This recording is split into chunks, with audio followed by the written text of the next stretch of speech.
Diamo il benvenuto intanto, il bentornato, anzi a Pietro Mazzara di Milan News. Ciao Pietro, grazie per essere qui. Ciao ragazzi, Pietro. ben ritrovati a voi. Ciao Pietro, eravamo subito molto caldi sul tema cartellini. A me non scalda tanto, fa scaldare dentro, perché quello di Tomori io lo trovo, oltre a quello di Teo, lo trovo abbastanza vergognoso. Io ti chiedo subito, visto che comunque dai ci stavi ascoltando, ti chiedo di questo, senza attaccarsi a errori arbitrali o meno, ma la gestione dei cartellini nei confronti del Milan e di altre squadre, tu come te la spieghi? Non me la spiego, cioè credo che sia un fattore talmente strano che si basi su sfaccettature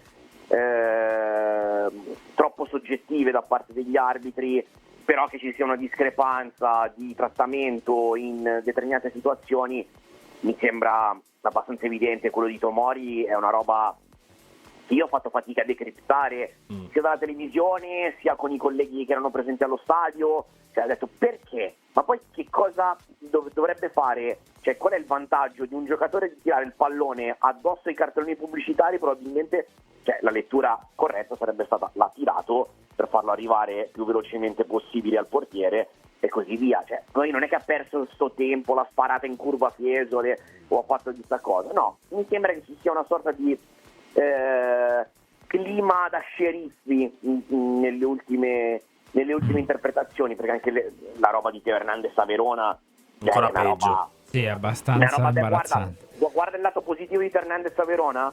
Abbiamo vinto con la Fiorentina, esatto. e ce l'abbiamo pulito per le partite di fine campionato, quindi se devo proprio guardare il lato positivo, guardo questo.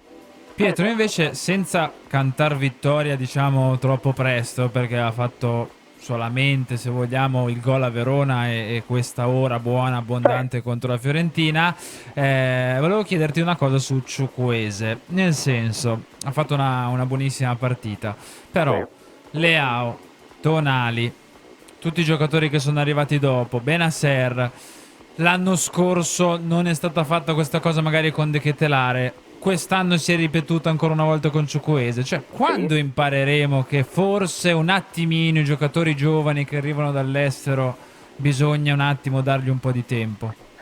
Guarda, io credo che Chukwueze rispetto agli altri, con grande paradosso, abbia goduto di una tutela maggiore, nel senso che negli anni passati questi giocatori per i quali venivano investite delle cifre importanti, special modo dalla piazza e poi anche da noi addetti ai lavori, venivano visti come quelli che dovevano cambiare faccia al Milan. Qui Chukwueze paradossalmente ha avuto la fortuna e allo stesso tempo la sfortuna di ritrovarsi davanti un signore che si chiama Christian Pulisic, che non ha praticamente mai posto il problema dell'alternanza con Chukwueze. Poi lui fino a 3 settimane fa non aveva fatto una bella stagione, qualche flash come il gol col Borussia Dortmund o quello di Newcastle, però io ho ancora negli occhi la partita di Monza e francamente volevo mai nei capelli.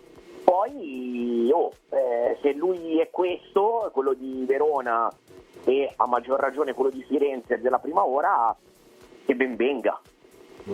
Pietro, sempre rimanendo sul mercato, oggi è uscito, ma lo saprai sicuramente, è uscito il nome di Fofana, non è la prima volta che esce, è abbastanza evidente che l'esigenza del Milan sia quella di inserire un mediano di quel tipo, anche visti insomma il numero di gol presi. Ti faccio 2 domande in una. La prima, ovviamente, cosa sai sulla trattativa eventuale di Fofana, che ha anche rilasciato, se non sbaglio, a voi proprio delle dichiarazioni di apertura. E poi ti chiedo, abbiamo fatto tante volte questi giochetti, no? Il budget, Milan va in Champions, 50 milioni, De Ketelare, Saelemaekers, eccetera eccetera.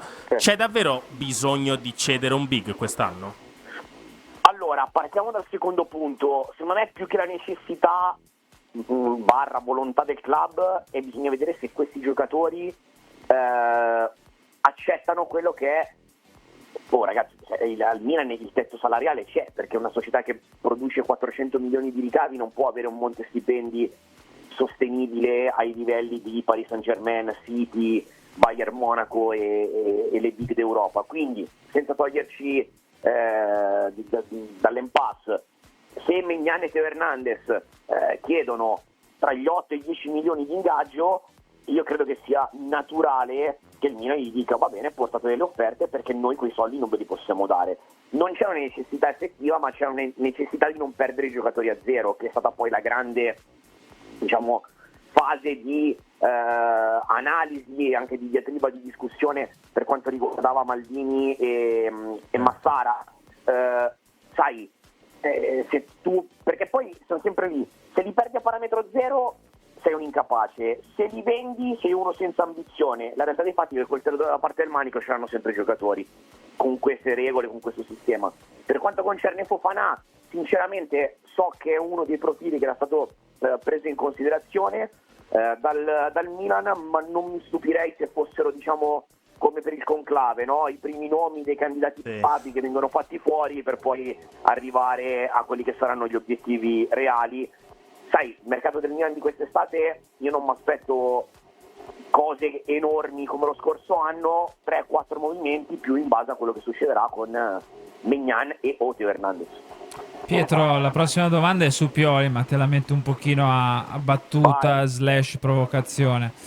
Giochiamo a fare un gol in più dell'avversario anche l'anno prossimo? Ad oggi io non mi sento di dirti di no. Cioè, secondo me al momento le sue quotazioni sono pian piano risalite, ma ti giro l'analisi. E se il Milan, tenendo conto che gli americani sulla gestione dei contratti sono totalmente diversi a livello di mentalità rispetto a noi latini, ovvero Pioli ha un contratto fino al 2025, lo portiamo a naturale scadenza perché vogliamo prenderci effettivamente 6 mesi, 9 mesi, un anno per poter individuare, trattare, chiudere quello che sarà poi l'allenatore del prossimo ciclo del Milan. Pioli sotto questo aspetto è il Caronte perfetto. Pietro, ti faccio l'ultima, poi ti salutiamo. Ma si è caponata la pelle, lo so. Sì, no, esatto, ma guarda, su questo che dici tu, ti faccio proprio questa domanda qua, nel senso che l'ho ragionata mentre parlavi, ma secondo te il Milan può avere l'ambizione di portare un allenatore a scadenza per prendersi un anno e soprattutto non dare 8-10 milioni a Teo Hernandez e Maignan? Cioè, parliamoci chiaro, sono giocatori che li meriterebbero, nel senso ovviamente in proporzione. Esatto, ma secondo te il Milan per tornare grande, cioè, per me il salto di qualità passa proprio su queste due cose che tu dici, non so cosa ne pensi. Allora, è inevitabile che non mi fa piacere dire che il Milan in questo momento non possa alzare ulteriormente la sua asticella del monte salariale, perché, come dici tu, il salto di qualità definitivo per stare nell'elite europeo, quindi parlo delle magnifiche 8 che vanno ai quarti di finale tutti gli anni, è quello. Purtroppo passa anche dalla tua produzione, cioè se tu fatturi 400 milioni è difficile. Poi cosa succede? Che se dai 10 milioni a Teo Hernandez, allora arriva Leao e dici ma come, io ho rinnovato a 7 o a 5+2, fate come volete voi, allora mi voglio adeguare. E poi arriva Maignan, e poi arriva Loftus-Cheek, arriva Pulisic, che magari hanno accettato degli ingaggi più bassi e vorrebbero tornare, diciamo, a prendere i livelli di Premier, no? A livello salariale. È un problema. Ad oggi io credo che sia un problema di sostenibilità. So che è una parola che non piace, però dobbiamo guardare in faccia la realtà. Se tu produci 400 milioni e investi sui cartellini dei giocatori, allora da qualche parte devi limare. Se invece vuoi fare come fanno quegli altri che non comprano i cartellini, che poi aspetta, voglio vedere cosa succede anche con le rate di Frattesi, robe varie, e investono sugli ingaggi, è un'altra politica. Però poi devi andare a pescare in Mkhitaryan, che tu non sai se nel tuo contesto ti rendono in quel modo per 2 o 3 anni. Lautaro sono 6 mesi che deve firmare e ancora non ha firmato, quindi ci sono una serie di cose. Concordo con te sul fatto che mi piacerebbe dire allora Maignan rinnova, Teo Hernandez rinnova, Leao gli prolungano ancora il contratto a 10 milioni, in più prendiamo gente da 6-7. Ad oggi credo che questa cosa purtroppo non sia fattibile. Pietro, su questo veramente ultimissima promessa, Camarda glieli diamo o non glieli diamo? Detta papale. Camarda, allora io sono sempre dell'idea che quando sei davanti, e avendo vissuto in prima persona la gestione Donnarumma, io sono convinto che questi talenti debbano essere riconosciuti a livello economico per quello che è il loro valore attuale.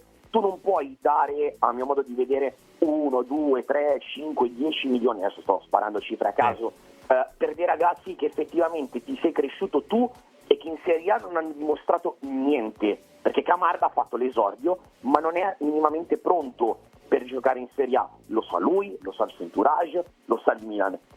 Allora io mi chiedo, anche dall'altra parte bisogna sempre stare a guardare le sirene che arrivano dall'estero e poi che ne sai se tu andando all'estero poi esplodi? Per me Camarda è un giocatore che può valere delle cifre importanti ma non cifre da titolare di Serie A, su questo penso che siamo tutti d'accordo.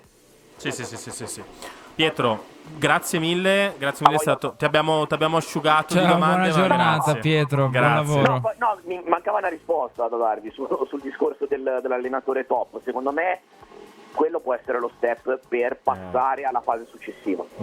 Sono d'accordo. Grazie Pietro Ciao, Mazzara, Pietro. Milan News. Ciao.